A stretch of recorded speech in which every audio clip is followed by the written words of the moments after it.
Hi guys, welcome to revision time. आज है 13 दिसंबर 2024। चलिए आज के करंट अफेयर्स हम स्टार्ट करते हैं। अगर आप सभी को ये वीडियो हेल्पफुल लगे तो इसे लाइक कर दीजिएगा, साथ ही चैनल भी सब्सक्राइब कर लीजिए। इस तरह की कम टाइम की करंट अफेयर्स की वीडियो आपको हर दिन मिलते रहेंगे। तो चलिए शुरू करते हैं आज के सारे करंट अफेयर्स के क्वेश्चन। मगर उससे पहले जान लेते हैं 12 दिसंबर को पूछे गए क्वेश्चन का सही आंसर क्या है।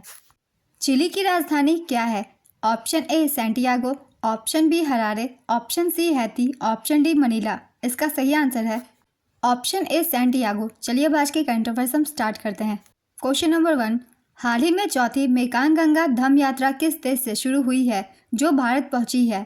इसका आंसर है थाईलैंड। इसमें बौद्ध शिक्षाविद, पूर्व नौकरशाह और प्रबुद्ध नागरिक शामिल है। यह यात्रा 2 दिसंबर से 10 दिसंबर तक चली। इसका नेतृत्व बोध गया संस्थान के महासचिव डॉक्टर सुपाचाई वीरोफुचोंग कर रहे हैं। इस साल यात्रा का थीम मेकांग नदी बेसिन से महान गंगा तक है। यह यात्रा पटना, बोधगया, नई दिल्ली और गुजरात जैसे प्रमुख बौद्ध स्थलों कवर करेगी। मेकांग नदी विश्व की प्रमुख नदियों में से एक है। ये तिब्बत से शुरू होकर चीन, म्यांमार, थाईलैंड, लाओस और कंबोडिया से होकर बहती है। नेक्स्ट क्वेश्चन, हाल ही में नेब्रास्का के गवर्नर जिम पिलेन ने किस दिनांक को महात्मा गांधी के स्मरण दिवस के रूप में घोषित किया? इसका आंसर है 6 दिसंबर। नेब्रास्का के गवर्नर जिम पिलेन ने स्टेट कैपिटल में महात्मा गांधी की प्रतिमा का अनावरण किया और साथ ही इन्होंने 6 दिसंबर को महात्मा गांधी के स्मरण दिवस के रूप में घोषित किया। इस कार्यक्रम में गांधी की शांति, अहिंसा और न्याय की वैश्विक विरासत पर जोर दिया गया। यह भारतीय वाणिज्य दूतावास से सिएटल क्षेत्राधिकार के तहत स्टेट कैपिटल में गांधी जी की पहली प्रतिमा है। नेब्रास्का संयुक्त राज्य अमेरिका का एक राज्य है जो ग्रेट प्लेन्स और मध्य पश्चिमी क्षेत्र में स्थित है। नेक्स्ट क्वेश्चन, 19 दिसंबर 2024 को किस केंद्रीय मंत्री द्वारा प्रशासन गांव की ओर अभियान शुरू किया जाएगा? इसका आंसर है डॉक्टर जितेंद्र सिंह। प्रशासन गांव की ओर अभियान 19 दिसंबर 2024 को शुरू होगा। इस अभियान की शुरुआत 19 से 24 दिसंबर तक चलने वाले चौथे सुशासन सप्ताह के दौरान किया जाएगा। डॉक्टर जितेंद्र सिंह राज्य मंत्री विशेष अभियान 4.0 के दौरान सर्वोत्तम प्रथाओं पर एक कार्यशाला का उद्घाटन करेंगे। इस कार्यक्रम में विशेष अभियान 4.0, सुशासन सूचकांक 2023 और सीपी ग्राम्स वार्षिक रिपोर्ट पर रिपोर्ट जारी करना शामिल होगा। नेक्स्ट क्वेश्चन, मॉर्गन स्टैनली ने वित्त वर्ष 2025 के लिए भारत की जीडीपी वृद्धि दर को घटाकर कितने प्रतिशत किया? इसका आंसर है 6.3%। मॉर्गन स्टैनली ने भारत के फाइनेंशियल ईयर 25 के लिए जीडीपी वृद्धि दर का अनुमान घटाकर 6.3% कर दिया है। इससे पहले यह अनुमान 6.7% था। यह गिरावट मुख्य रूप से निजी खपत और पूंजीगत व्यय के कमी का परिणाम है, हालांकि सेवा क्षेत्र में मजबूती दिखाई है। जीडीपी का पूरा नाम है ग्रॉस डोमेस्टिक प्रोडक्ट, सकल घरेलू उत्पाद। नेक्स्ट क्वेश्चन, दिसंबर 2024 में किस देश ने अपना पहला स्वदेशी एंटीबायोटिक नेफिथ्रोमाइसिन विकसित किया? इसका आंसर है भारत। भारत ने पहला स्वदेशी एंटीबायोटिक नेफिथ्रोमाइसिन विकसित किया। नेफिथ्रोमाइसिन को विशिष्ट और असामान्य दोनों प्रकार के दवा प्रतिरोधी बैक्टीरिया के इलाज के लिए डिजाइन किया गया है। निर्माता है वॉकहार्ट और BIRAC। यह 30 से अधिक वर्षों में वैश्विक स्तर पर पेश की जाने वाली अपनी श्रेणी की पहली दवा है। इसका मुख्य उद्देश्य समुदाय अधिग्रहित जीवाणु निमोनिया से निपटना है, जो एक घातक संक्रमण है। नेक्स्ट क्वेश्चन, हाल ही में जारी UBS बिलियनियर एम्बिशंस रिपोर्ट 2024 के अनुसार किस देश में अरबपतियों की संख्या सबसे ज़्यादा है? इसका आंसर है America. UBS billionaire ambitions report 2024 पहले स्थान पर अमेरिका, दूसरे स्थान पर चीन, तीसरे स्थान पर भारत। भारत के अरबपतियों की संख्या 2024 में बढ़कर 185 हो गई है, जो 2023 में 153 से 20% अधिक है। आर्थिक मंदी और नियामक दबावों के कारण चीन के अरबपतियों की संख्या 520 से घटकर 427 हो गई है। नेक्स्ट क्वेश्चन, बशर अल असद किस देश के राष्ट्रपति थे जिन्होंने पद से इस्तीफा देकर देश छोड़ दिया है? इसका आंसर है सीरिया। सीरिया के राष्ट्रपति बशर अल असद ने पद से इस्तीफा देकर देश छोड़ दिया है। सीरिया में पिछले 13-14 दिनों से विद्रोही गुटों और सेना के बीच कब्जे के लिए लड़ाई चल रही है। विद्रोही लड़ाकों ने राजधानी दमिश्क पर कब्जा कर लिया है।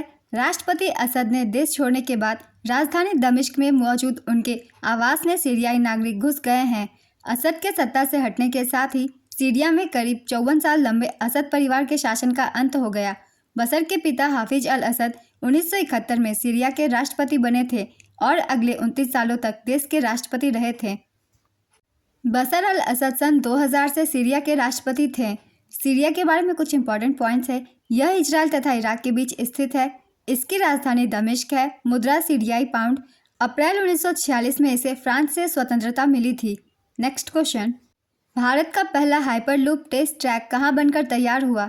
इसका आंसर है IIT मद्रास। भारत का पहला हाइपरलूप टेस्टिंग ट्रैक तैयार हो गया है। ये ट्रैक IIT मद्रास के कैंपस में बना है। इसकी लंबाई 410 मीटर है। हाइपरलूप एक हाई स्पीड ट्रेन है जो एक ट्यूब के भीतर वैक्यूम में चलती है। इस टेस्ट ट्रैक पर 100 किलोमीटर पर आवर की रफ्तार से ट्रेन दौड़ सकती है।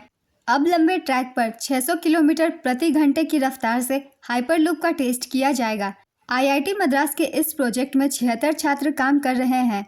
नेक्स्ट क्वेश्चन, हाल ही में नासा के अगले प्रमुख के रूप में किसे नामित किया गया है? इसका आंसर है जेरेड इसाकमैन। अमेरिका के निर्वाचित राष्ट्रपति डोनाल्ड ट्रंप ने एलन मस्क की स्पेसएक्स से अंतरिक्ष की पहली निजी अंतरिक्ष यात्रा करने वाले अरबपति जेरेड इसाकमैन को अपने प्रशासन में नासा के अगले प्रमुख के रूप में नामित किया है। नासा की स्थापना 29 जुलाई 1958 को हुई थी। इसका मुख्यालय वाशिंगटन DC में है, जो कि संयुक्त राज्य अमेरिका में है। इसके वर्तमान अध्यक्ष जेरेड इसाकमैन है। नेक्स्ट क्वेश्चन, भारतीय रिजर्व बैंक के 26वें गवर्नर कौन बने? इसका आंसर है संजय मल्होत्रा। संजय मल्होत्रा भारतीय रिजर्व बैंक के 26वें गवर्नर बने। वह शक्तिकांत दास की जगह लेंगे। इनका कार्यकाल 10 दिसंबर को खत्म हो गया है। संजय मल्होत्रा 1990 बैच के राजस्थान कैडर के IAS अधिकारी हैं। उन्होंने IIT कानपुर से कंप्यूटर साइंस इंजीनियरिंग में डिग्री हासिल की है। इसके बाद उन्होंने अमेरिका की प्रिंसटन यूनिवर्सिटी से पब्लिक पॉलिसी में मास्टर्स किया है। उनके पास 33 साल का व्यापक अनुभव है। नेक्स्ट क्वेश्चन, दिसंबर 2024 में महाराष्ट्र विधानसभा का नया अध्यक्ष किसे चुना गया? इसका आंसर है राहुल नार्वेकर। MBA द्वारा नामांकन दाखिल न करने का फैसला करने के बाद भाजपा विधायक राहुल नार्वेकर को निर्विरोध महाराष्ट्र विधानसभा अध्यक्ष चुना गया। राहुल नार्वेकर दोबारा से अध्यक्ष चुने गए हैं। इससे पहले भी इनका एक कार्यकाल हो चुका है। अध्यक्ष का चुनाव देवेंद्र फडणवीस के नेतृत्व वाली महायुति सरकार के विश्वास मत से पहले हुआ। महाराष्ट्र विधानसभा में सदस्यों की कुल संख्या 288 है। नेक्स्ट क्वेश्चन, हाल ही में Zscaler थ्रेट लैब्स 2024 की रिपोर्ट के अनुसार मोबाइल मालवेयर हमलों के मामलों में शीर्ष देश कौन सा है? इसका आंसर है भारत। मालवेयर या दुर्भावनापूर्ण सॉफ्टवेयर एक प्रकार का प्रोग्राम या फाइल है जो डाटा चुराता है और कंप्यूटर और उसके सिस्टम को नुकसान पहुंचाता है या नष्ट कर देता है। आज के सारे करंट अफेयर्स के क्वेश्चंस कंप्लीट होते हैं। चलिए अब आज का क्वेश्चन देखते हैं क्या है। UBS बिलियनियर एम्बिशंस रिपोर्ट 2024 के अनुसार अरबपतियों की संख्या में भारत का स्थान क्या है? ऑप्शन A पहला, ऑप्शन B दूसरा, ऑप्शन C तीसरा, ऑप्शन D चौथा। अपना आंसर गेस कीजिए या फिर कमेंट बॉक्स में दीजिए। अगर आप सभी को ये वीडियो हेल्पफुल लगे तो इसे लाइक कर दीजिएगा। साथ ही चैनल भी सब्सक्राइब कर लीजिए। इस तरह की कम टाइम की करंट अफेयर्स की वीडियो आपको हर दिन मिलते रहेंगे। फिर मिलते हैं अगली वीडियो के साथ। आप सभी को थैंक यू।